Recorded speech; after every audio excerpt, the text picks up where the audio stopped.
Agnes. What brings you in to see me today? Well, I've just been experiencing a bit of depression, which has really affected my diet recently.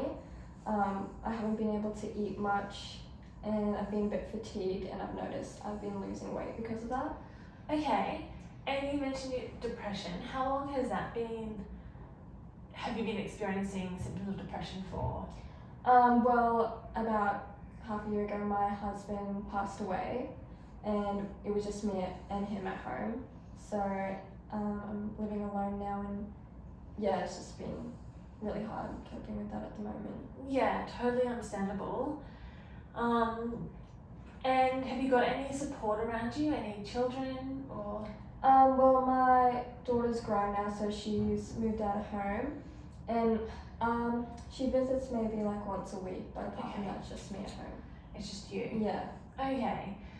Yeah, so sometimes like the interest that you used to find in, you know, your daily activities and stuff can really be affected when you get depressed. Have you noticing that? Yeah, I have. Yeah, and your energy levels, sometimes you can have a really big decline in your energy levels because of depression. Have you found that as well recently? Yeah, it's been harder just to do regular things. Like, I don't really have as much motivation as before. Yeah. And you mentioned some weight loss. Do you have any idea how much weight you've lost recently? I'm not too sure. I've just noticed, like physically when I look in the mirror, that you can see more bones, and yeah, I don't know exactly, but just from looking, I've noticed I've lost a bit of weight. Yeah, because weight loss can have some really significant effects on our health. Mm-hmm. One of them is we can get fatigued a lot quicker. Yeah. We can have a lot more high risk of falls and injuries when we're losing weight.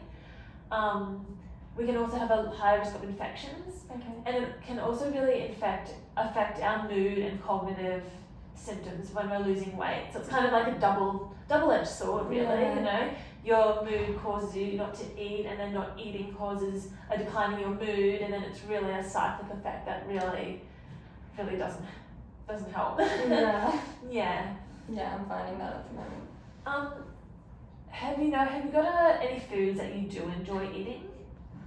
Well, when my husband was still around, I used to cook like a roast dinner that we really enjoyed, like a roast chicken and vegetables that we really like, but yeah, haven't been having that much recently. Okay, because there are some foods that I could kind of suggest that you might want to include in your diet just to get some extra nutrients, especially when it's quite low at the moment. So one of those things is tryptophan. So that's found in salmon, spinach, and eggs. I don't know if you enjoy any of those foods. Yeah, I do like eggs. Yeah. Another one is folic acid, and that's in avocado and spinach.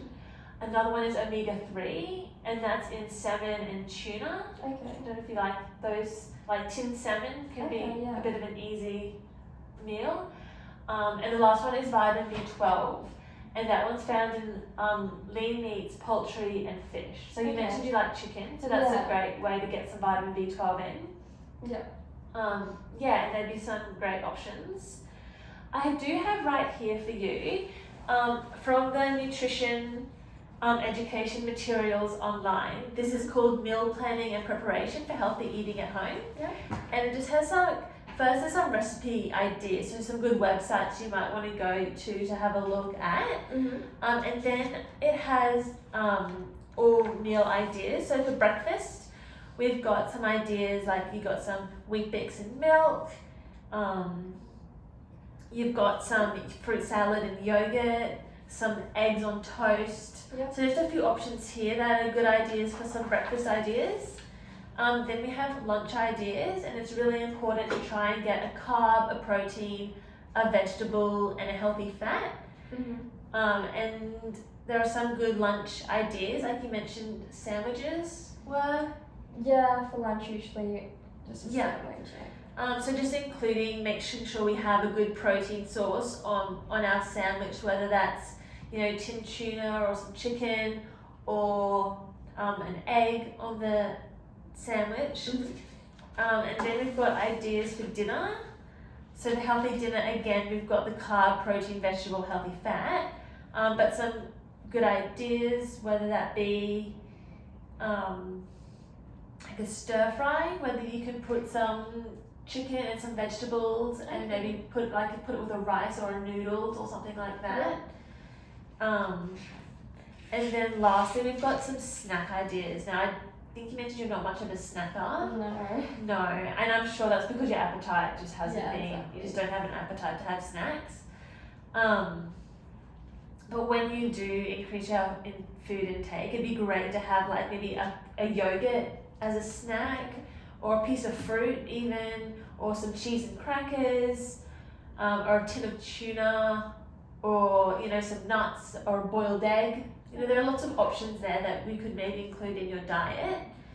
I'd love it if we could have a few healthy, good ideas that we could walk away from today. One is to stick to a routine. Okay. So this is getting up at a certain time every day and planning our meals. So whether that be breakfast at 9, lunch at 12, dinner at 6, but just making sure that we're really including the 3 meals every day and the 1 to 2 snacks between your meals. Another one is to have a balanced and varied diet. So we really want to make sure we don't have any nutritional deficiencies. And so with this, making sure we're not excluding any food groups, so making sure that we have dairy, we have vegetables, we have our meat, we have our oils, like we have all of those elements. And maybe even I was considering taking a multivitamin, just to help if we're not quite getting our vegetables and fruit in for the day. It just might help, pick up where we're kind of not quite getting enough in. That sounds doable. And then the last one is make a meal plan. So like every Sunday, plan ahead for the week. And plan your breakfast, lunch and dinner, and then shop accordingly. So then you have all your food ready in the fridge. And so then all you're going to do is get it out of the fridge and chop it up and prepare it. And just by having it there, having it ready to go, it just might make you some more motivation to be able to go and prepare the meal. How does that sound?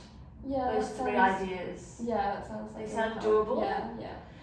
Another thing I'd really love is if you could maybe see your GP about how you've been feeling, like with the depression and stuff, because it's really important to know that depression is treatable and there are things that can be done to help you at this challenging time, and you're not alone. And